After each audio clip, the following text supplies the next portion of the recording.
एकदा जोरदार टाळ्यांनी मान्यवरांचं स्वागत करू. धन्यवाद. तुम्ही सगळे NSSचे विद्यार्थी आहात आणि चौधरी सरांचं म्हणणं आहे की NSSच्या क्लॅप झाल्या पाहिजे. NSS क्लॅप गो.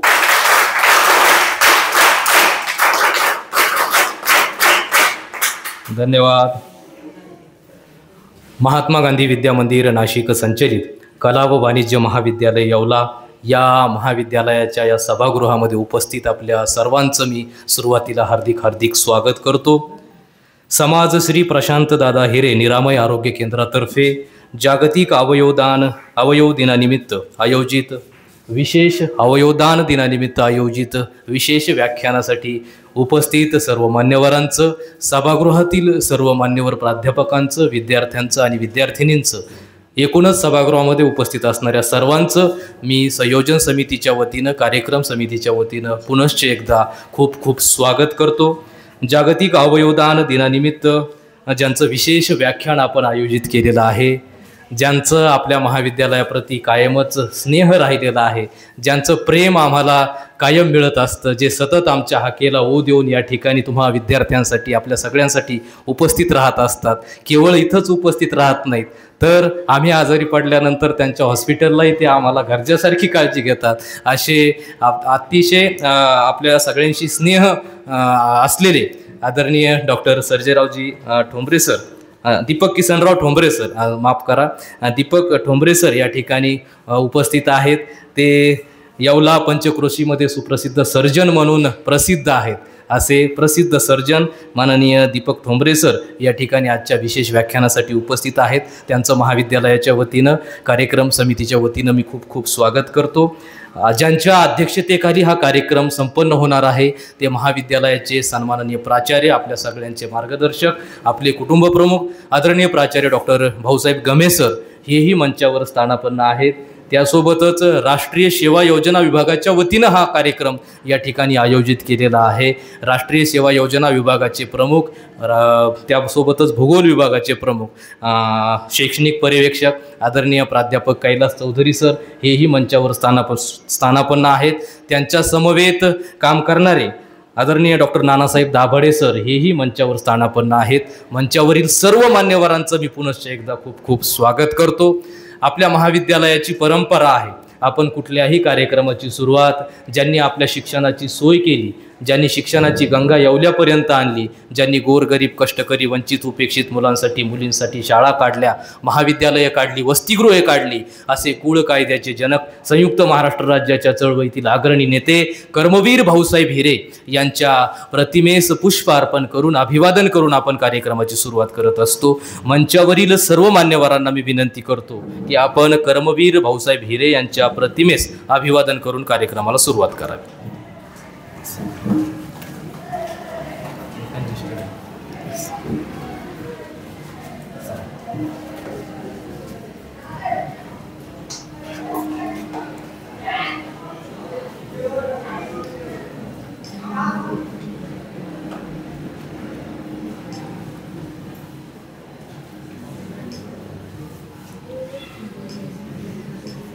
धन्यवाद.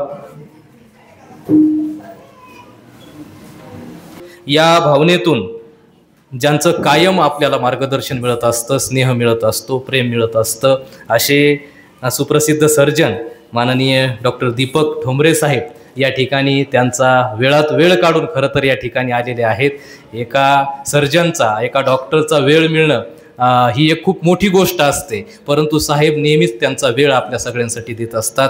मी महाविद्यालयाचे सन्माननीय प्राचार्य आणि आजच्या कार्यक्रमाचे सन्माननीय अध्यक्ष आदरणीय डॉक्टर भाऊसाहेब गमे सर यांना विनंती करतो की आपण आदरणीय ठोंबरे साहेबांचं महाविद्यालयाच्या वतीनं यथोचित आदरातिथ्य करावं, त्यांचं स्वागत करावं.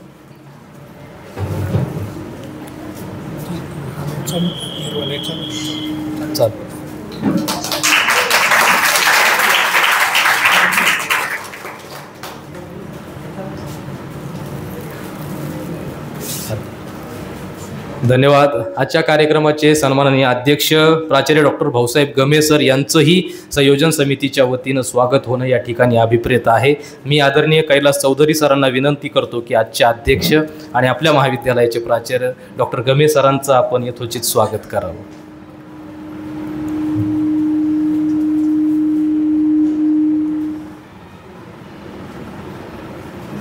Hello hello hello. ओके, ठीक.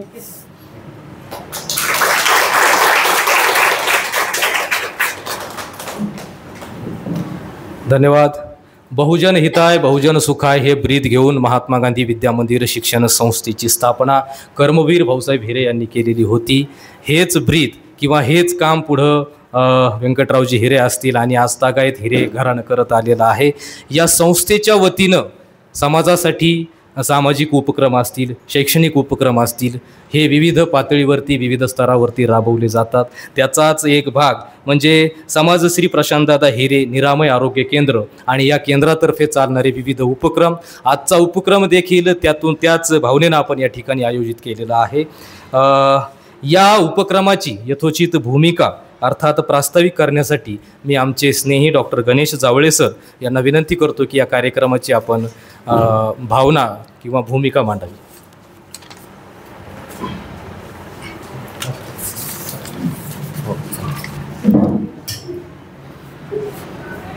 महात्मा गांधी विद्या मंदिर संचलित कला आणि वाणिज्य महाविद्यालय येवला या ठिकाणी आज आपण समाजश्री प्रशांतदादा हिरे निरामय आरोग्य केंद्रातर्फे आयोजित जो आजचा जागतिक अवयवदानाचा जो दिन आहे 13 ऑगस्ट हा संपूर्ण जगामध्ये जागतिक अवयवदान दिन म्हणून साजरा केला जातो आणि आपण ह्या निरामय आरोग्य केंद्राच्या मार्फत आजचा हा अवयवदानाचा कार्यक्रम या ठिकाणी साजरा करत आहोत.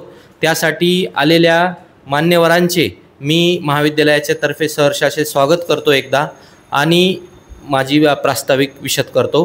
का आपली जी संस्था आहे बाबळ सरांनी सांगितले तसं का बहुजन सुखाय बहुजन हिताय हे ब्रीद वाक्य घेऊन काम करत असते आणि समाजाच्या दृष्टीने जे महत्त्वाचे उपक्रम आहे ते आपण वर्षभर राबवतच असतो. त्यातीलच हा एक महत्त्वाचा उपक्रम आज आपण या ठिकाणी राबवत आहोत. कारण जगाच्या दृष्टीने जर विचार केला तर आज अवयवदान हे सगळ्यात महत्त्वाची गोष्ट म्हणून बघायला पाहिजे. कारण एकूण आकडेवारीनुसार भारताचा जरी विचार केला तर दरवर्षी भारतामध्ये 5 लाख लोक हे अवयवदान म्हणजे त्यांना जे ऑर्गन पाहिजे ते वेळेवरती न मिळाल्यामुळे, जे अवयव त्यांचं खराब झालंय ते वेळेवर ते रिप्लेस न झाल्यामुळे 5 लाख लोक हे दरवर्षी मृत्युमुखी पडत असतात. आता जर विचार केला तर पहिलं अवयवदान हे म्हणजे आपल्याकडं परंपरा फार जुनी आहे. ददीची ऋषींपासून अवयवदानाची परंपरा आपल्याकडे आहे. का एका राक्षसाला मारण्यासाठी त्यांनी स्वतःची हाडं ही इंद्रदेवाला देऊन त्याच्यापासून वज्र तयार केलं आणि तिथं त्या राक्षसाचा वध करण्यात आला. एवढी जुनी अशी अवयवदानाची परंपरा आपल्या भारतामध्ये आहे. सध्याच्या काळामध्ये बघितलं तर 1954 साली सगळ्यात पहिल्यांदा अवयवदान करण्यात आलं. अशा जुन्या अवयवदानाची परंपरा पुढे तशीच चालू राहावी यासाठी मुलांना प्रोत्साहित करण्यासाठी आजचा हा कार्यक्रम आपण महाविद्यालयात आयोजित केलेला आहे. आपण अनेक उपक्रम आयोजित करत असतो. आपण सामाजिक वनीकरणाच्या मार्फत वृक्षारोपण केलं, रेड रिबीन सारखे कॅन्सरच्या विरोधात लढण्यासारखे सामाजिक उपक्रम महाविद्यालयामार्फत राबवत असतो. तसंच आजचा हा एक उपक्रम आपण राबवत आहोत. का आता जागतिक जी आपली एम्स संघटना आहे का ज्याला आपण all India institute of medical science असं म्हटलं जातं, यांच्या आकडेवारीनुसार जर बघितलं तर दरवर्षी 1.5 ते 2 लाख लोकांना मूत्रपिंड ज्याला आपण किडनी म्हणतो याची आवश्यकता असते. 80,000 रुग्णांना यकृताची आवश्यकता असते. सुमारे 1 लाख रुग्णांना कार्निया जो आपल्या डोळ्याचा एक महत्त्वाचा भाग असतो त्याची आवश्यकता असते आणि हृदयाची आवश्यकता 10,000 रुग्णांना असते. यापैकी केवळ 2 ते 3% लोकांनाच त्यांचे ऑर्गन रिप्लेस करून मिळतात. बाकीचे सगळे लोक म्हणजे मृत्युमुखी पडतात. म्हणजे विचार करायला जर गेलं तर भारतामध्ये फक्त 3% लोक असे आहेत का ज्यांनी अवयवदानासाठी नोंदणी केलेली आहे आणि त्यापैकी सुद्धा किती जणांचं अवयवदान 100% होतं हे सांगता येत नाही. कारण अवयवदानाच्या अनेक नियम आहेत, मर्यादा आहेत. का ते वेळेवरच झालं पाहिजे, मृत्यू झाल्यानंतर ठराविक तासाच्या आतच अवयवदान झालं पाहिजे? मग 10 लाख लोकांमागे जर विचार केला, फक्त 0.16 एवढं अवयवदानाचं प्रमाण भारतामध्ये आहे. 10 लाख लोकसंख्येमागे 0.16 लोक भारतामध्ये अवयवदान करतात आणि हे प्रमाण निरंतर थोडंसं वाढलं पाहिजे, याच्यासाठीच आजचा आपण हा कार्यक्रम आयोजित केलेला आहे. आजच्या कार्यक्रमाचं अवयवदानाचं महत्त्व काय आहे ते डॉक्टर दीपक ठोंबरे सर हे आपल्याला विशद करणारच आहे. ठोंबरे सर याबद्दल पूर्ण विश्लेषण तुम्हाला करतीलच, पण त्यांचा आता परिचय दाभाडे सर करून देतीलच, पण एक थोडासा परिचय मी त्यांचा सांगतो की ठोंबरे सर आणि मी 12वीला SSGM कॉलेजला आम्ही सोबत होतो, त्यामुळे ते आज आम्हाला आणि तुम्हाला मार्गदर्शन करता याचा विशेष आनंदही आज मला होतोय की माझं एक मित्र, माझे सहकारी, माझा एक हॉस्टेलला सोबत असणारा मित्र आज या ठिकाणी आलेला आहे. तर मी माझं प्रास्ताविक या ठिकाणी थांबवतो आणि पुढील सूत्र वावळ सरांकडे देतो. धन्यवाद सर. सामाजिक जाणीवेतून हा कार्यक्रम या ठिकाणी आयोजित केलेला आहे. अवयव दानाच्या संदर्भामध्ये जाणीव जागृती निर्माण व्हावी समाजामध्ये, या दृष्टीनं अशा पद्धतीच्या कार्यक्रमाची गरज असते, अशी भूमिका आपण आपल्या प्रास्ताविकातून विशद केली. तुमच्याप्रती मी पुनश्च एकदा खूप धन्यवाद व्यक्त करतो. खरं तर आज आपण डॉक्टर ठोंबरे साहेबांना या ठिकाणी ऐकण्यासाठी एकत्रित आलेलो आहोत, त्यामुळं त्यांच्यात आणि तुमच्यात मला अधिकचा वेळ घ्यायचा नाही. त्यांना इथं बोलवण्यापूर्वी त्यांचा यथोचित परिचय करून देण्याची जबाबदारी मी आमचे सहकारी डॉक्टर नानासाहेब दाभाडे सर यांच्यावरती सुपूर्द करतो. आदरणीय सरांचा यथोचित परिचय विद्यार्थ्यांना करून द्यावा. धन्यवाद सर. सरांचा यथोचित परिचय करणं गरजेचं आहे, परंतु सरांना पुढे काम आहे, सर्जरी आहे, त्याच्यामुळे मी एक औपचारिकता म्हणून आणि एक छोटासा परिचय खूप मोठा आहे, पण एक छोटेखानी मी परिचय तुम्हाला करून देत आहे. सरांचं संपूर्ण नाव डॉक्टर दीपक किसनराव ठोंबरे. सरांचं जे प्राथमिक शिक्षण आहे ते जिल्हा परिषद शाळा पुरणगाव येथे झालेलं आहे. त्यानंतर सरांचं जे माध्यमिक शिक्षण आहे ते जनता विद्यालय जळगाव नेऊर इथे झालेलं आहे. सरांचं उच्च माध्यमिक जे शिक्षण आहे कोपरगावमधील सरांनी आता सांगितल्याप्रमाणे SSGM महाविद्यालय येथे झालेलं आहे. सरांचं जे MBBS शिक्षण जे आहे ते गव्हर्मेंट मेडिकल कॉलेज सोलापूर येथे झालेलं आहे. तसेच MS म्हणजे सर्जरी, त्याच्यामध्ये सर जे तज्ज्ञ आहेत आज आपल्याला लाभलेले आहेत तज्ज्ञ म्हणून, तर MS ही जी पदवी आहे सरांची, ज्याला आपण मास्टर ऑफ सर्जरी म्हणतो, तर doctor Vasantrao Pawar medical college Nashik येथे झालेली आहे. आणि सरांना आता सरांची जी काही प्रॅक्टिस आहे, सरांचं स्वतःचं इथे आपल्याकडे हॉस्पिटल आहे. गेल्या 5 वर्षापासून sir Thombare hospital Vinchur road Yeola इथे सर आता गेल्या 5 वर्षापासून प्रॅक्टिस करत आहे. सरांचा परिचय तसा फार मोठा आहे, परंतु सरांना पुढे सर्जरी असल्या कारणाने मी सरांचा एक अल्पशा परिचय करून इथे थांबतो आणि पुढील सूत्रे आमचे सहकारी वावळ सर यांच्याकडे देतो. धन्यवाद. धन्यवाद सर. आदरणीय सरांचा आपण वैद्यकीय सेवेच्या संदर्भानं परिचय दिलेलाच आहे, परंतु सामाजिक जाणीवेतूनही ते अनेक उपक्रम त्या ठिकाणी करत असतात. अशी सामाजिक जाणीव असणारा डॉक्टर अर्थात डॉक्टर दीपक ठोंबरे साहेब यांना मी विनंती करतो की आपण आमच्या विद्यार्थ्यांसमोर आजच्या या प्रासंगिक यथोचित मार्गदर्शन करावं अशी मी आपणास विनंती करतो.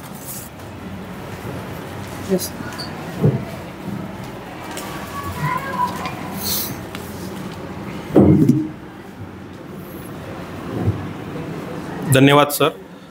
सर्वप्रथम आज जागतिक अवयव दिनानिमित्त बोलण्यासाठी मला आमंत्रित केलं, त्याबद्दल मी आपल्या महाविद्यालयाचे प्राचार्य आमचे स्नेही माननीय गमे सर यांचे आभार मानतो. जास्त वेळ न घेता मी डायरेक्ट विषयावर येतो. आज 13 ऑगस्ट म्हणजे जागतिक अवयवदान दिन.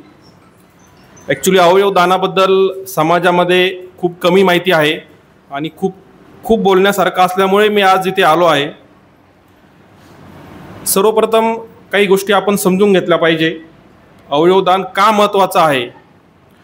विचार करा, आपल्या घरात, आपल्या कुटुंबात, आपल्या परिवारामध्ये कुणीतरी व्यक्ती आहेत जो जन्मतः अंध आहे आणि त्याला त्या शस्त्रक्रियेची गरज आहे. त्याला ते सर आत्ताच बोलले की त्याला कॉर्निया म्हणजे दृष्टीपटल ज्याला म्हणतो त्याची गरज आहे आणि ती जी व्यक्ती आहे 10 वर्ष 12 वर्षापासून अंध आहेत, जन्मापासून त्यांनी हे जग बघितलेलंच नाहीये, हे जग बघितलेलंच नाहीये, फक्त कल्पना करतात हे माझे वडील असतील, ही माझी आई असेल, हे कॉलेज असेल, हे जग असं असं असेल, ह्या कल्पनेमध्ये ते जगत असतील.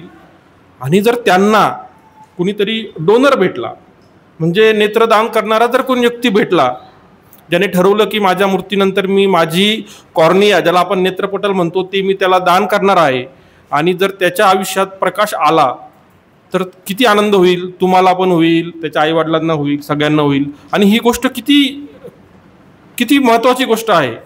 कारण अवयव हे कुठल्याही प्रयोगशाळेत बनू शकत नाही. आपलं शरीर हे अशी एक संस्था आहे, अशी एक इंजिनिअरिंगचं वर्क आहे की त्याला चॅलेंज नाही.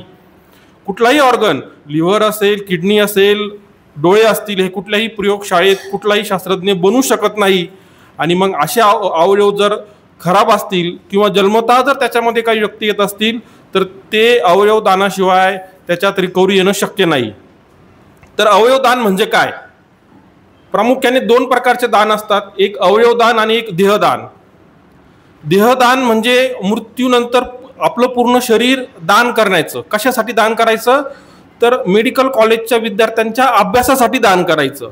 म्हणजे MBBSच्या पहिल्या वर्षाला जो काही ॲनाटॉमी नावाचा विषय असतो, त्याला आपण शरीरशास्त्र म्हणतो, त्याच्यामध्ये MBBSच्या पहिल्या वर्षाच्या विद्यार्थ्यांच्या अभ्यासासाठी हे देह वापरले जातात, डेड बॉडी वापरल्या जातात, त्याला आपण देहदान म्हणतो. ते कुठल्याही रुग्णांच्या कामे येत नाही, केवळ डॉक्टरांच्या अभ्यासासाठी आणि शिकण्यासाठी त्या गोष्टींचा उपयोग होतो, त्याला आपण देहदान म्हणतो. आणि ते मृत्यूनंतर त्या पेशंटच्या इच्छा असेल तर त्या पद्धतीने ते दान होतं. परंतु आजचा आपला विषय अवयवदानाबद्दल आहे. अवयवदान म्हणजे एखादा अवयव आपल्या इच्छेने आपल्या मृत्यूनंतर किंवा जिवंतपणी दुसऱ्याला दान करणे, याला आपण अवयवदान म्हणतो. अवयवदानाचे 3 प्रकार आहेत. थोडीशी माहिती किचकट जरी वाटली तरी महत्त्वाची आहेत. तुम्ही जिवंतपणी अवयवदान करू शकतात, तुम्ही मृत्यूनंतर अवयवदान करू शकतात, आणि सगळ्यात महत्त्वाचं म्हणजे ज्यावेळेस आपला मेंदू मृत होतो अशा कंडिशनमध्ये पण आपण त्याला ब्रेन डेड पेशंट म्हणतो, त्यावेळेस आपण आपलं अवयवदान करू शकतो. ह्या 3 गोष्टी पूर्णतः वेगवेगळ्या आहेत. जिवंतपणे आपण कुठल्या गोष्टींचं अवयवदान करू शकतो? जिवंतपणे आपण एक किडनी दान करू शकतो, एक किडनी दान करू शकतो. आपल्याला 2 किडनी म्हणजे मूत्रपिंड, आपल्याला 2 मूत्रपिंड असतात, आणि आपण एका मूत्रपिंडावर, एका किडनीवर आपलं आयुष्य सुंदर जगू शकतो, यात शंका नाही. त्यामुळे आपण एक किडनी दान करू शकतो. त्याचप्रमाणे आपण यकृत दान करू शकतो, यकृताचा एक लोब दान करू शकतो, त्याला आपण लिव्हर म्हणतो, तर लिव्हरचा काही भाग आपण दान करू शकतो. त्याचप्रमाणे आपण अस्थिमज्जा म्हणून एक प्रकार असतो, त्याला आपण बोन मॅरो म्हणतो. अतिशय नवीन संशोधनाचा भाग आहे, आपण त्याला बोन मॅरो म्हणतो. अस्थिमज्जा म्हणजे आपल्या हाडांच्या आतमध्ये नवीन रक्तपेशी तयार करण्यासाठी बोन मॅरो नावाचा एक घटक असतो, तो आपण दान करू शकतो. आणि त्याचप्रमाणे आपण रक्तदान करू शकतो. रक्तदानाबद्दल काही बोलण्याची गरज नाही, रक्तदानाची माहिती तुम्हाला आहे. आपण रक्तदान नेहमी वारंवार करू शकतो आणि त्याचा फायदा खूप रुग्णांना होतो. परंतु आता आपण बोलूया जिवंतपणी आपण काय दान करू शकतो. आपण किडनी, लिव्हर आणि अस्थिमज्जा दान करू शकतो. परंतु जिवंतपणे जर एखादी गोष्ट दान करायची असेल तर त्याला खूप जास्त सरकारी नियम आहे. जिवंतपणे जर तुम्हाला दान करायचं असेल तर काय नियम आहे? तुमच्या घरात आपण त्याला फर्स्ट डिग्री ब्लड रिलेशन म्हणतो वैद्यकीय भाषेमध्ये, म्हणजे तुमचे अतिजवळचे नातेवाईक, त्यांना तुम्ही स्वइच्छेने किडनी दान करू शकता किंवा लिव्हर दान करू शकता. त्यासाठी काही गोष्टी वैद्यकीय क्षेत्रामध्ये आपण त्याला क्रॉस मॅचिंग म्हणतो. त्यांचे रक्तगट, त्यांच्या पेशीच्या संस्था तुम्हाला एकमेकांना जोडल्या तर आपण आपल्या अतिजवळच्या लोकांना किडनी दान करू शकतो किंवा लिव्हरचा एक भाग दान करू शकतो. आणि लिव्हरचा एक भाग दान केला तरी म्हणजे आपण 30% यकृत दान करू शकतो. परंतु 3 ते 4 महिन्यामध्ये आपण जे काही 30% लिव्हर दान केलेलं असतं त्याच्या काही पेशी असतात त्या पुन्हा तयार होतात आणि आपलं लिव्हर हे पूर्ववत होतं. त्यामुळे आपण यकृत दान, लिव्हर दान करू शकतो. कुणाला करू शकतो? आपल्या अतिजवळच्या व्यक्तींना. जर समजा आपल्या घरातील कुणाची किडनी खराब झाली किंवा लिव्हरला प्रॉब्लेम आला तर बाकीच्या सगळ्या फॉर्मॅलिटीज पूर्ण करून आपण ते दान करू शकतो. परंतु जर तुम्हाला अनोळखी व्यक्तीला ह्या गोष्टी दान करायच्या आहे जिवंतपणी, तुम्ही म्हटले की नाही अमुक कोणीतरी माझा मित्र आहे, आणि त्याची किडनी खराब झालेली आहे, त्याची किडनी फेल झालेली आहे आणि मला 2 किडनी आहे, आपण 1 किडनी त्याला दान करूया. ही गोष्ट करण्यासाठी तुम्हाला सरकारी नियमात त्या गोष्टी बसवल्या गेल्या पाहिजे. त्यासाठी सरकारची परमिशन घेतली पाहिजे. एक मोठी प्रोसिजर तुम्हाला पार करावी लागते. कारण याचं कारण सांगतो, आपण जे ऐकतो ना किडनी रॅकेट वगैरे होतात, किडनी काढून वगैरे विकतात, ह्या गोष्टीला आळा बसण्यासाठी आपण ज्यावेळेस अनोळखी व्यक्तीला एखादी अवयव दान करतो त्यासाठी तुम्हाला गव्हर्नमेंट नॉर्मनुसार वागावं लागतं. हे झालं जिवंतपणी आपण काय गोष्टी दान करायच्या त्या. आता जिवंतपणी ज्या अवयव आपण दान करतो त्याच्यामध्ये शक्यतो आपण आपल्या जवळच्या नातेवाईकांना त्या गोष्टी दान करतो. हे झालं जिवंतपणी. मृत्यूनंतर आपण काय दान करू शकतो? तुमचा मृत्यू नैसर्गिक मृत्यू झाला तर आपण आपले नेत्रदान करू शकतो. सगळ्यात महत्त्वाचं म्हणजे 1 लाख जर लोक अंध लोक असतील तर फक्त 4 ते 5 हजार लोकांना कॉर्निया भेटतात, नेत्रपटल भेटतात. म्हणजे आपल्या भारतामध्ये नेत्रदानाबद्दल बिलकुल अवेअरनेस नाहीये. आणि नेत्रदान ही अतिशय चैतन्य देणारी गोष्ट आहे की आपल्या मृत्यूनंतर आपल्या डोळ्यांनी कुणीतरी हे सुंदर जग बघू शकतं. ही कल्पनाच किती सुंदर आहे. तर आपल्या मृत्यूनंतर आपण नेत्रदान करू शकतो, पण त्यासाठी तुम्हाला मृत्यूपूर्वी तशी इच्छा व्यक्त करणे गरजेचं आहे. नुसती इच्छा व्यक्त करून जमत नाही. त्यासाठी तुम्हाला ऑर्गन डोनेशन फॉर्म भरून द्यावा लागतो. आणि सगळ्यात महत्त्वाचं, माझी इच्छा आहे की मला मृत्यूनंतर माझे अवयव दान करायचे आहेत, मला नेत्रदान करायचं आहे. मी त्या पद्धतीने ऑर्गन डोनेशनचा फॉर्म भरून पण दिला. आणि माझ्या मृत्यूनंतर असं होणार नाही की ती कमिटी येणार, मला घेऊन जाणार आणि माझे कॉर्निया काढून घेणार. असं होत नाही. त्यासाठी तुम्हाला तुमच्या नातेवाईकांना पूर्वकल्पना देणं गरजेचं असतं. आपल्या मृत्यूनंतर आपल्या देहाची पूर्ण मालकी ही आपल्या नातेवाईकांची असती. तुम्ही कुठलेही फॉर्म भरून द्या, परंतु जोपर्यंत नातेवाईकांची परवानगी मिळत नाही तोपर्यंत कुठलीही कमिटी बॉन्ड पेपरवर जरी लिहून दिलं तरी ते आपल्या शरीराला हात लावू शकत नाही. मग यात सगळ्यात महत्त्वाचा मुद्दा काय आहे की ज्यावेळेस तुम्हाला वाटलं की मला ऑर्गन डोनेशन करायचं आहे माझ्या मृत्यूनंतर, तर सर्वप्रथम तुम्ही तुमच्या नातेवाईकांना, तुमच्या घरच्यांना त्याची कल्पना द्या.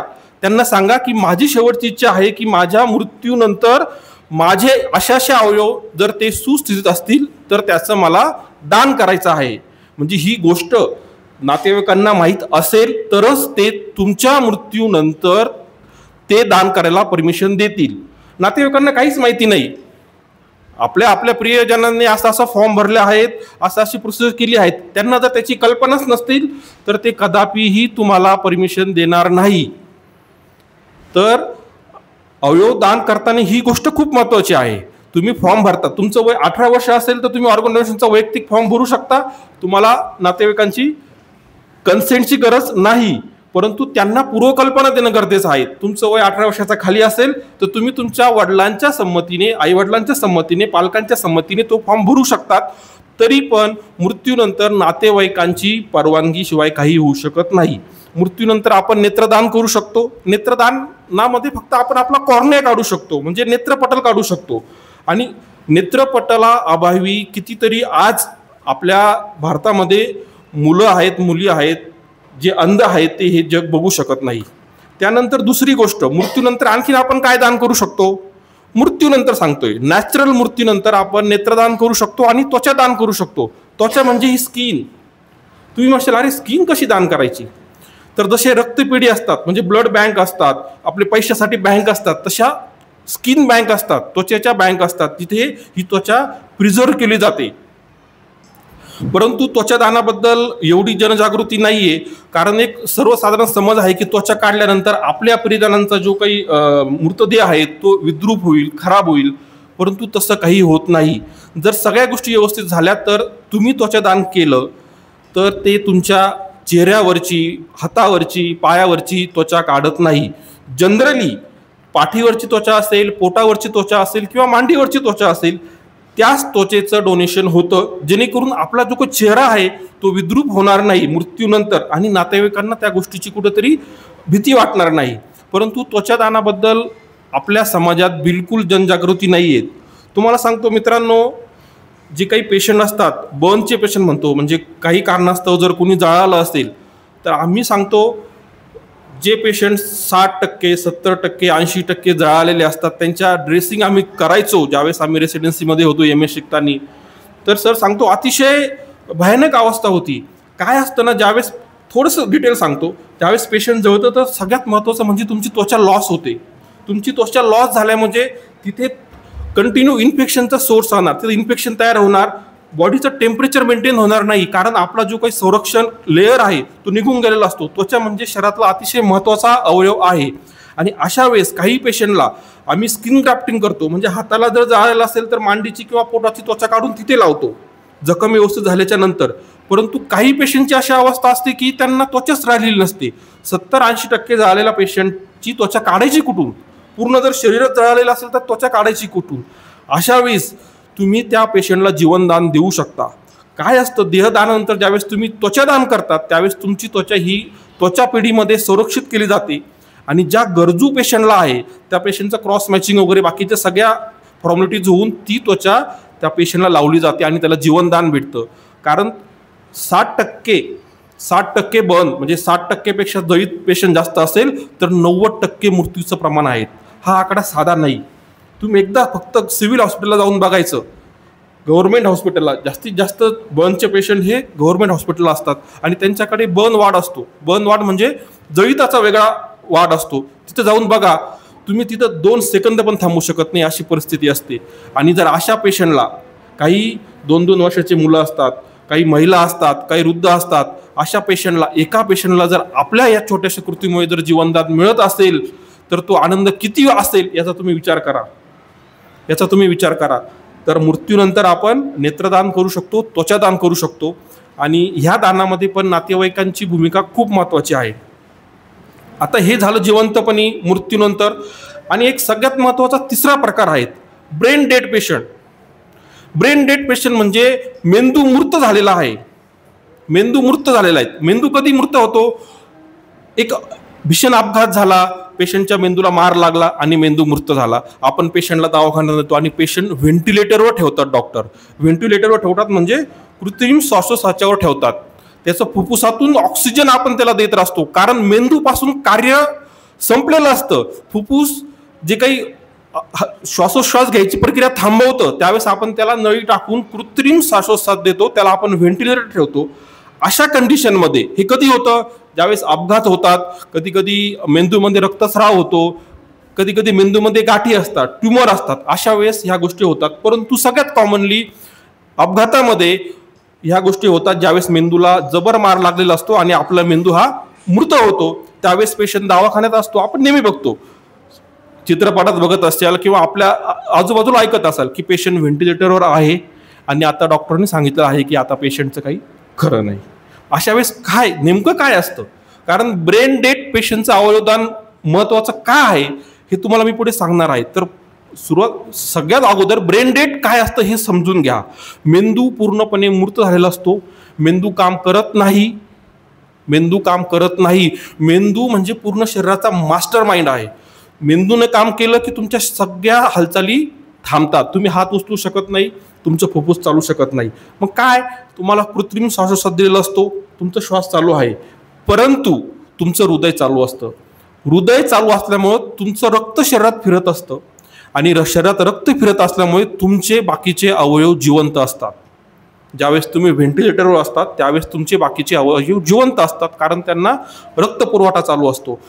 व्हेंटिलेटर टाकल्यानंतर काही कालावधीनंतर ते अवयव हळूहळू त्यांचं काम करणं थांबवतात. परंतु आपल्याला एक पिरियड भेटतो की त्या कालामध्ये हे अवयव जिवंत असतात. मेंदू मृत आहे परंतु बाकीचे अवयव चालू आहेत. पेशंट पुन्हा रिकवर होऊ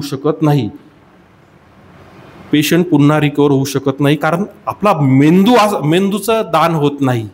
ज्याचा मेंदू त्यालाच काम करणार, कारण तो मास्टर माइंड आहेत. बाकी सगळे अवयव तुम्ही दान करू शकतात. म्हणून ज्यावेळेस मेंदू मृत होतो, अपघाताचं प्रमाण प्रचंड वाढलेलं आहे. व्हेंटिलेटर ही सगळ्यांच्या ओळखीची गोष्ट झालेली आहे. व्हेंटिलेटर आता नवीन राहिलेलं नाही. बऱ्याचदा डॉक्टर सांगतात की आता तुम्ही व्हेंटिलेटर काढायचं की नाही काढायचं हा निर्णय तुम्ही घ्या. किती दिवस व्हेंटिलेटरवर ठेवायचा हा तुमचा प्रश्न आहे. अशा वेळेस आपला निर्णय घ्यावा लागतो. आपण एक 3 दिवस 4 दिवस 5 दिवस वाट बघतो. प्रेमापोटी वाट बघणं साहजिक आहे. काहीतरी चमत्कार होईल, काहीतरी बऱ्याच गोष्टी आहेत.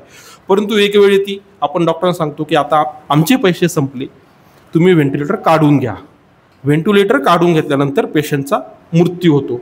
हृदय पंपिंग करणं थांबवतं आणि बाकीचे अवयव निकामे होतात. मल्टिपल ऑर्गन फेल्युअरमध्ये पेशंट डेथ होते. आता पेशंट व्हेंटिलेटरवर आहे, डॉक्टरांनी सांगितलं आहे की ब्रेन पूर्ण डेथ झालेला आहे, तुम्ही निर्णय घ्या. तरुण मुलगा आहे. एक 2017मध्ये लातूरच्या शेजारी खेडेगावात एक 18 वर्षाचा मुलगा विजेच्या खांबावर चढला. 18 वर्षाचा तरुण मुलगा, आणि तो खाली पडला. त्याच्या मेंदूला मार लागला. त्याला लातूर गव्हर्नमेंट हॉस्पिटलमध्ये ॲडमिट केलं. त्याचा पूर्ण ब्रेन डेड झालेला होता. त्याला व्हेंटिलेटरवर ठेवलं. ग्रामीण भागातील लोक त्यावेळेस तिकडे डॉक्टर जोशी सर म्हणून तिथले हेड होते आणि गोरे सर डीन होते. तर त्यांनी त्याच्या नातेवाईकांना कन्व्हिन्स केलं की बाबा 2017ची गोष्ट आहे की आता तुमचा मुलगा परत येऊ शकत नाही, त्याला आपण कृत्रिम श्वासोच्छवासावर ठेवलेला आहे. तुमची जर इच्छा असेल तर आपण याचे अवयव दान करू शकतो. कुठले कुठले अवयव दान करू शकतो ह्या किस्सा मी तुम्हाला पुढे सांगणार. कुठले कुठले अवयव दान करू शकतो? आपण 2 किडन्या दान करू शकतो, लिव्हर दान करू शकतो, यकृत 2 लोकांना आपण लिव्हर दान करू शकतो 50-50%. आपण हृदय दान करू शकतो, आपण 2 फुफ्फुसं दान करू शकतो आणि आपण यकृत दान करू शकतो. हे तुम्हाला मी अवयव सांगितले, it is a life essential organs आहे, म्हणजे जीवनासाठी हे आवश्यक आहे. म्हणजे एका ब्रेन डेड व्यक्तीच्या अवयवापासून तुम्ही 8 लोकांना जीवनदान देऊ शकतात. 8 लोकांना जीवनदान देऊ शकतात. किती लोकांना? 8 लोकांना.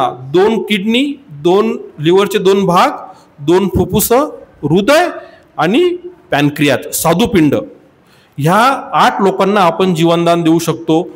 आणि एखाद्याच्या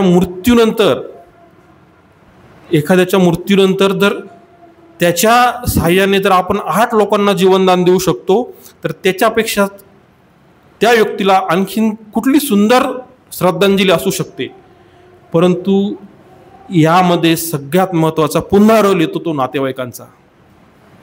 त्या आईला वाटतं, त्या वडिलांना वाटतं की माझा मुलगा गेला आहे, आपण त्याचा अंत्यविधी करूया. सगळं दुःख, सगळ्या गोष्टी. आणि सगळ्यात महत्त्वाचं म्हणजे ब्रेन डेड पेशंटचं प्रमाण प्रचंड आहे. तुम्ही आजही कुठल्याही हॉस्पिटलमध्ये जा, तुम्हाला 4-5 पेशंट मोठ्या हॉस्पिटलमध्ये तुम्हाला व्हेंटिलेटरवर दिसतील, त्यातला एखादा पेशंट तरी ब्रेन डेड असेल. बरोबर. नातेवाईकांना कन्व्हिन्स करणं एवढं सोपी गोष्ट नाही. आम्ही त्यातून गेलोय म्हणून सांगतो, कारण ऑलरेडी ज्यावेळेस आपलं कुणीतरी प्रियजन अशा कंडिशनमध्ये असतं, जीवन मृत्यू म्हणजे डॉक्टर सांगताय की हा जिवंत होऊ शकत नाही, त्यावेळेस ते दुःख वेगळं असतं. आणि त्यात तुम्हाला कोणतरी सांगतं की तुम्ही तुमच्या मुलाचे अवयव दान करा. ही गोष्ट एवढी सोपी नाही. अशा कंडिशनमध्ये जे काही आपलं कम्युनिकेशन स्किल असेल किंवा सगळ्या गोष्टी पणाला लावून त्यावेळेस आपल्याला त्यांना प्रवृत्त करावं लागतं की नाही, तुमच्या मुलाच्या मृत्यूनंतर पण कुणीतरी ते सुंदर जग बघू शकतं आणि त्याला जीवनदान मिळू शकतं. आणि जर सगळ्या गोष्टी व्यवस्थित घडून आल्या तर 8 लोकांना जीवनदान मिळू शकतं. ही गोष्ट फार मोठी आहे. कारण मी तुम्हाला अगोदर सांगितलं, कुठल्याही प्रयोगशाळेमध्ये किडनी तयार झालेली नाहीये, कुठल्याही प्रयोगशाळेमध्ये पॅनक्रियास तयार झालेलं नाहीये आणि ते तयार करणं शक्य पण नाहीये. ह्या मर्यादा आहेत, ह्या निसर्गाच्या मर्यादा आहेत. हे मानवी देह, मानवी शरीर ह्या निसर्गाने, परमेश्वराने जे बनवलेलं आहे त्याला चॅलेंज नाही. मग त्याला आपल्याला असे पर्याय शोधायचे आहेत. सरांनी सांगितलं की ऋषी काळापासून ही अवयवदानाची प्रक्रिया चालू आहे. तर आपल्या कोणाच्या तरी, कारण आपला माणूस परत येऊ शकत नाही तर आपण दान करायला हरकत नाही. हे तुम्हाला मी काय सांगतोय की ह्या गोष्टी आपल्याकडे घडतात. देहदान असेल, मृत्यूनंतर दान असेल, प्रियजनांचे दान असतील, ह्या गोष्टी वेगळ्या आहे. परंतु ब्रेन डेड पेशंटचा जर तुम्ही, आपल्याला अशी घटना कुणासोबत घडू नये, परंतु जर घडत असेल तर आपण त्याबद्दल सकारात्मक दृष्टीने विचार केला पाहिजे. ह्या गोष्टी खूप गरजेच्या आहे. बरोबर. तर त्या लातूरच्या पेशंटच्या आईवडिलांना, ग्रामीण भागातील आईवडिलांना त्या डॉक्टरांच्या टीमने कन्व्हिन्स केलं. आणि सर, लातूर मेडिकल कॉलेजला त्यावेळेस म्हणजे 2017 साली मी MSच्या 2ऱ्या वर्षाला होतो. तर त्यावेळेस लातूरच्या गव्हर्नमेंट कॉलेजमध्ये हैदराबादवरून विमानाने टीम आली. हैदराबादवरून विमानाने टीम आली. त्या मुलाचे ऑर्गन काढण्या, पुढच्या गोष्टी फार जटिल आहे. इथपर्यंत ठीक आहे, नातेवाईक तयार झाले आणि त्याच्या पुढच्या गोष्टी खूप जटिल आहे. ती जबाबदारी जनसामान्यांची नाही, ती डॉक्टरांची जबाबदारी आहेत, गव्हर्नमेंटची जबाबदारी आहेत, प्रशासनाची जबाबदारी आहेत. त्या मुलाच्या अवयवांनी 4 लोकांचे प्राण वाचले. त्यांनी ग्रीन कॉरिडॉर तयार करून ते ऑर्गन मुंबईला नेले. 4 लोकांचे जीव वाचले. 18 वर्षाचा तरुण मुलगा होता, त्याच्या दोन्ही किडन्या कामी आल्या, 1 लिव्हर कामी आलं आणि त्यावेळेस हृदय शस्त्रक्रिया केली मुंबईमध्ये आणि ती पण सक्सेस झाली. सगळे पेशंट आणखीन व्यवस्थित आहे. याच्यापेक्षा काय श्रद्धांजली असू शकते? आपला प्रियजन जर जाणार आहे ही माहिती आहे आणि 4 जीवांना जर त्याच्यामुळे जीव वाचणार असतील आणि त्यांच्या सगळ्यांचे, त्याच्या परिवाराचे सगळे आशीर्वाद जर आपल्याला मिळत असतील तर याच्यापेक्षा सुंदर काय असू शकतं? याच्यापेक्षा सुंदर काहीच असू शकत नाही. लक्षात आलं तुमच्या? म्हणजे ब्रेन डेड पेशंटचं आपण किडनी, लिव्हर, हृदय, फुफ्फुस, पॅनक्रियास म्हणजे स्वादुपिंड दान करू शकतो. सोबत आपण कॉर्निया, त्वचा आणि अस्थिमज्जा हे पण दान करू शकतो. म्हणजे जवळपास 10 ते 12 अवयव आपण ब्रेन डेड पेशंटचे दान करू शकतो. हे मला सांगतो कारण ही कंडिशन खूप महत्त्वाची आहे. हे पेशंट खूप आहे आणि फक्त मेंदू सोडून त्याचं शरीर सुस्थितीत असतं आणि आपण पूर्णची पूर्ण अवयव यूज करू शकतो. बरोबर? तर म्हणजे तुम्ही जिवंतपणी दान करू शकता, मृत्यूनंतर दान करू शकता आणि ब्रेन डेड झालं, अपघातात वगैरे जर ब्रेन झालं तर दान करू शकतात. ह्या गोष्टी आल्या. आता हे कसं करायचं? हे कसं करायचं? तुम्ही मला कोणतरी विचारलं की सर आता मला इच्छा आहे की माझ्या मृत्यूनंतर माझे डोळ्यांनी कोणीतरी जग बघितलं पाहिजे, तर कसं करायचं? माझी त्वचेचं मला दान करायचं आहे.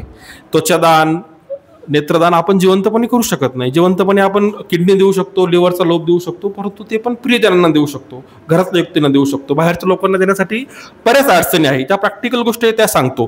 परंतु देहदान करायचं असेल, अवयवदान करायचं असेल तर ऑर्गन डोनेशन फॉर्म मिळतो. तो फॉर्म तुम्ही 18 वर्षापेक्षा जास्त वयाचे असाल तर तुम्ही वैयक्तिक भरू शकता. त्याला 2 साक्षीदार लागतात आणि एक विनंती असते की तुमच्या नातेवाईकांना त्या गोष्टीची तुम्ही कल्पना द्यायची असते. तुम्ही 18 वर्षाच्या खाली असाल तरी पण तुम्ही जर खूप प्रेरणादायी असेल तर तुम्हाला पालकांच्या संमतीने तुम्ही तो फॉर्म भरू शकता.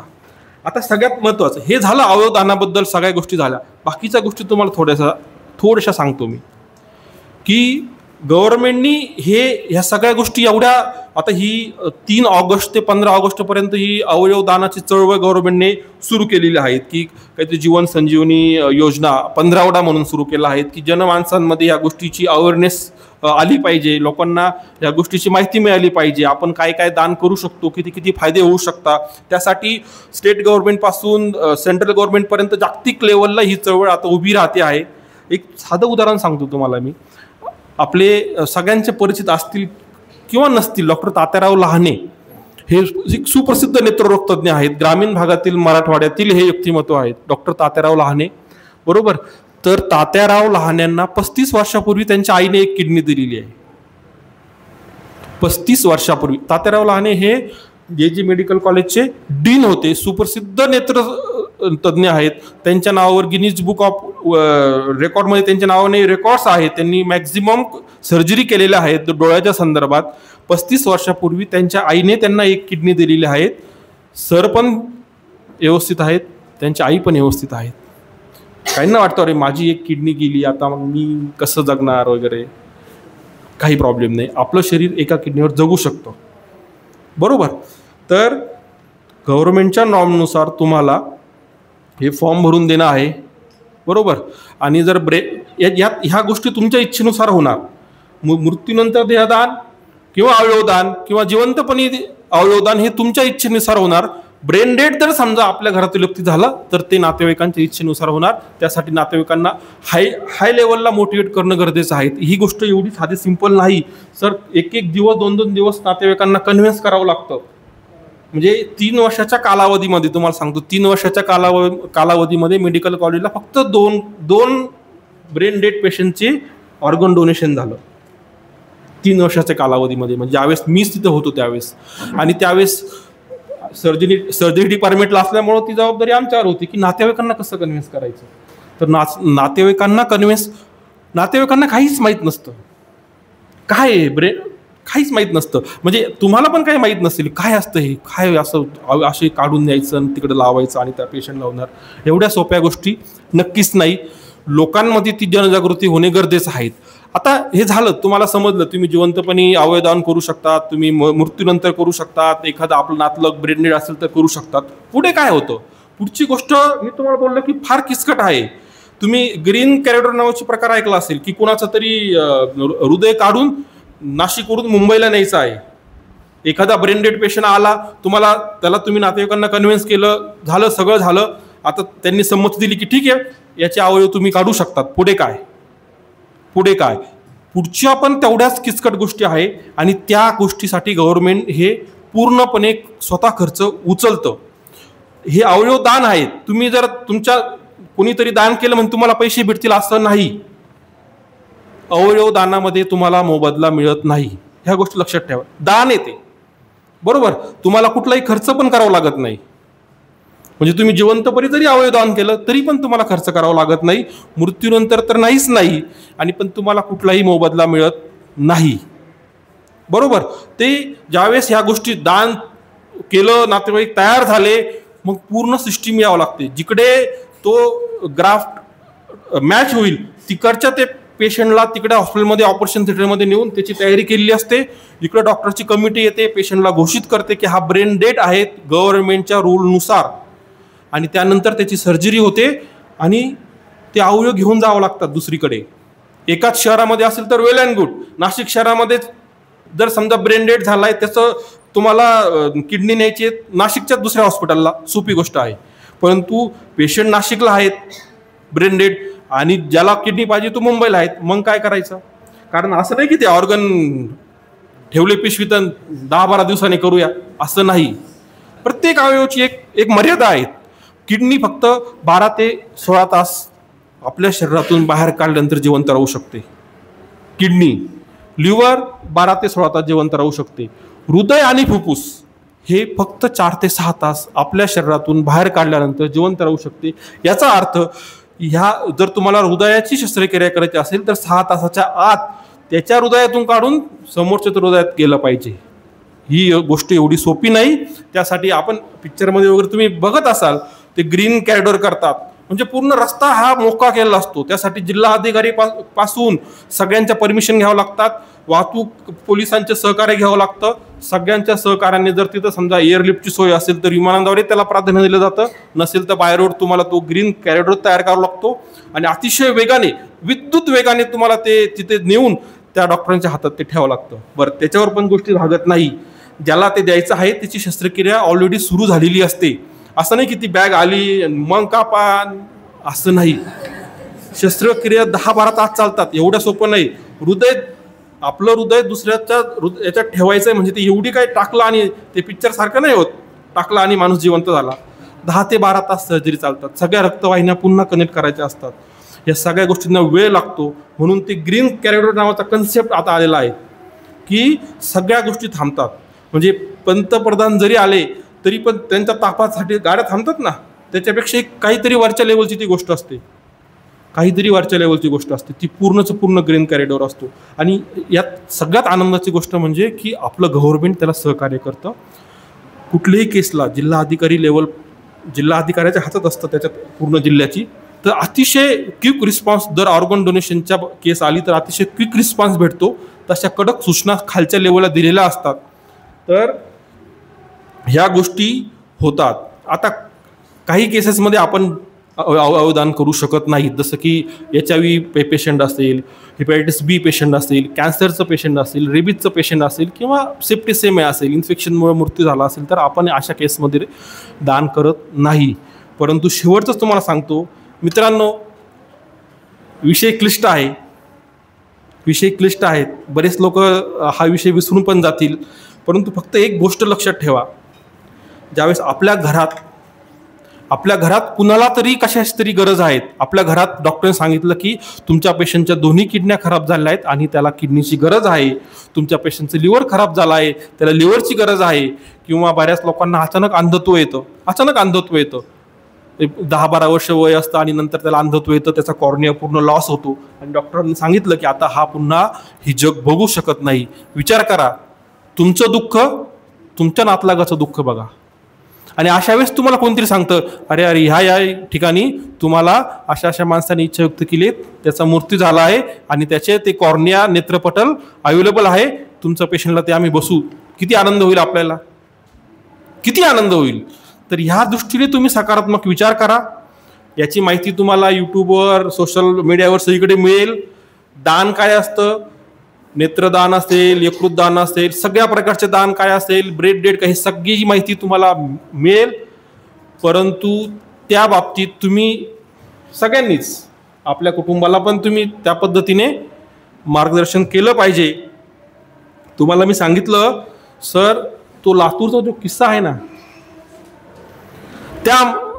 त्या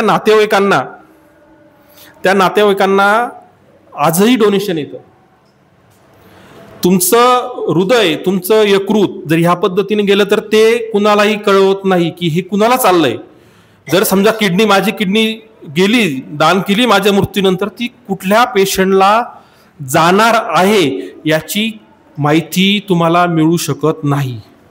फक्त जर तुम्ही जिवंतपणे तुमच्याच नातेवाईकांना जर दान केली तर इट्स ओके, त्या गोष्टीत आपल्याला ती माहिती कळते. परंतु तुमच्या मृत्यूनंतर जर तुम्ही एखादी गोष्ट अवयव दान केले तर ते कुठल्या रुग्णाला चालले त्या रुग्णाची माहिती तुम्हाला मिळत नाही, ते सिक्रेट असतं एक.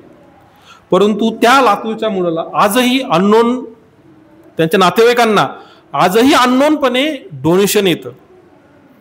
ज्या कोणी ते 4 व्यक्ती जिवंत झाले असतील त्याच्या त्या अवयवामुळे त्याची कुठेतरी एक फुलाची पाकळी, त्यांचा मुलगा तर परत येऊ शकत नाही, परंतु त्याच्या एवढ्या छोट्या त्यांच्या नातेवाईकांच्या निर्णयामुळे आज 4 लोक वाचलेत. तर आजही गुप्तपणे त्याला, त्याच्या पालकांना ते डोनेशन येतं. म्हणजे ही गोष्ट आपण विचार नाही करू शकत की ज्याला ते हृदय गेलं असेल, तो आज त्याचं हृदय ते धडधडतंय. कुणाचं? त्या लातूरच्या मुलाचं हृदय कुठल्या तरी एक व्यक्तीच्या हृदयात धडकतंय, तो जीवन जगतोय. त्याला किती, किंवा त्याच्या नातेवाईकांना काय असेल. तुम्ही विचार करा की मी मरणार होतो, माझं हृदय फेल झालं होतं. ही गोष्ट सोपी नाहीये. हृदय म्हणजे तुम्हाला काहीतरी नाही, ते हृदय धडकतंय. आणि आजही 70% हृदय म्हणजे हार्ट ट्रान्सप्लांटचे सक्सेस रेट 70% आहे. म्हणजे 100 झाले तर 70 केस सक्सेस होतात. किडनी ट्रान्सप्लांट आणि यकृत म्हणजे लिव्हर ट्रान्सप्लांटचे सक्सेस रेट 95% आहे. किती आहे? 95%. It is not a joke. आणि कॉर्निया, नेत्र तर 100% सक्सेस होतात. खूप म्हणजे 99.9% सक्सेस रेट नेत्र दानामध्ये आहेत. एवढे सक्सेस रेट आहे. म्हणजे असं होत नाही की आपला ऑर्गन आणि रिजेक्ट झाला. फार कमी प्रमाणात ह्या गोष्टी होतात. आणि ही अनुभूती तुम्ही घ्या, हा विचार करा. बाकीच्या गोष्टी तर आहेच, रील्स वगैरे, मोबाईल, सगळ्या गोष्टी आहे. वेगळा विचार करायचा प्रयत्न करा. आणि शेवटी एकच सांगेल, एकच लक्षात ठेवा, मरावे परी, आपण म्हणतो मरावे परी कीर्तिरूपी जगावे देह, सगळ्या गोष्टी आहे.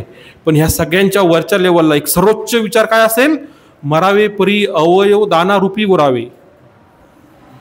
मरावे परी अवयव दानारूपी उरावे. याच्यापेक्षा चांगलं पुण्य नाही.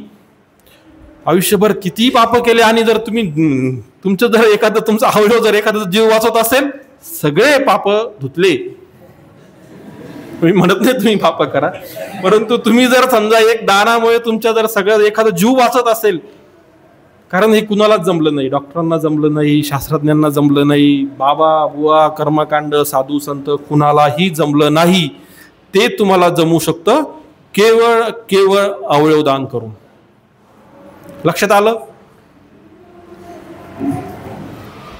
पुन्हा एकदा विनंती आहे, या चळवळीची माहिती घ्या, याबद्दल प्रबोधन करा. तुम्ही स्वतः तुमच्या मित्रांना, तुमच्या कुटुंबांना या गोष्टीची माहिती द्या. प्राथमिक माहिती असेल तर आणखीन तुम्ही त्यासाठी प्रयत्न करा, आणखीन वाचन करा, आणखीन माहिती मिळेल. आज या ठिकाणी मला या अतिशय सुंदर व्याख्यानासाठी मला बोलवलं. बोलण्यासारख्या खूप गोष्टी आहेत. मेडिकल वैद्यकीय क्षेत्राचे खूप डिटेल मी तुम्हाला सांगू शकतो की किस्से पण सांगू शकतो, परंतु वेळेअभावी ते शक्य नाही आहे. आज मला इथे बोलण्याची संधी दिली त्याबद्दल मी आपल्या कॉलेजचे प्राचार्य माननीय गमे सर यांचे पुन्हा एकदा खूप खूप आभार मानतो आणि माझे 2 शब्द संपवतो. धन्यवाद.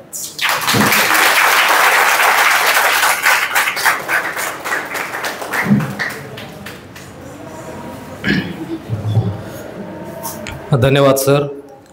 मरावे परी अवयवदानारूपी उरावे असं म्हणत अवयवदानासारखी जी पवित्र क्रिया आहे, पवित्र गोष्ट आहे, त्या संदर्भातली आपल्या सर्वसामान्यांना अज्ञात असलेली माहिती सरांनी आज आपल्याला ज्ञात करून दिलेली आहे. खरं तर अवयवदानाचे प्रकार आणि अवयवदानाची प्रक्रिया, ती प्रोसेस उदाहरणासहित आदरणीय सरांनी आपल्याला सांगितलेली आहे. आणि अवयवदानाच्या या चळवळीला मोठं करण्यासाठी, अवयवदानाच्या या चळवळीमध्ये सहभागी होण्यासाठी आपल्या सगळ्यांना आव्हान केलेलं. खरं तर या ठिकाणी मला एक गोष्ट जाणीवपूर्वक उद्धृत करावी वाटते. या ठिकाणी कदाचित प्राचार्य सरही आपल्या मनोगतामध्ये व्यक्त करतील. सर, अवयवदानाची ही जी प्रक्रिया आहे आमच्या महाविद्यालयापासून सुरू झालेली. आमच्या महाविद्यालयामध्ये मराठी विभाग प्रमुख गोतू पाटील सरांची कारकीर्द राहिलेली आहे आणि गोतू पाटील सरांनी आपल्या मृत्यू पश्चात अवयवदानाची संकल्पना केलेली आहे. आणि गोतू पाटील सर आमच्या महाविद्यालयाचे माजी मराठी विभाग प्रमुख आणि आमचे सदस्य असल्यामुळे आमच्या महाविद्यालयापासून खरं तर ही प्रक्रिया सुरू झालेली आहे. त्यामुळं आपल्या सगळ्यांना मीही आवाहन करेल की ही अवयवदानाची प्रक्रिया आणि ही अवयवदानाची चळवळ मोठं करण्याची जबाबदारी आता आपल्या सगळ्यांची आहे. कारण त्यातून पवित्र असं काम घडणार आहे. या पवित्र कामामध्ये आपण सहभागी होण्याचं आव्हान करून आजच्या कार्यक्रमाचा अध्यक्षीय समारोप करण्याची विनंती. नाही का जायचं? ठीक. अध्यक्षीय समारोप आपण खरं तर आज करणार नाही आहोत. आदरणीय ठोंबरे साहेबांना जायचं असल्यामुळं थेट आपण आभार या ठिकाणी घेणार आहोत. आभार अर्थात औपचारिकता पूर्ण करण्याची जबाबदारी प्राध्यापक संकेत बुवा सर यांना मी विनंती करतो की त्यांनी या कार्यक्रमाचे आभार व्यक्त करा.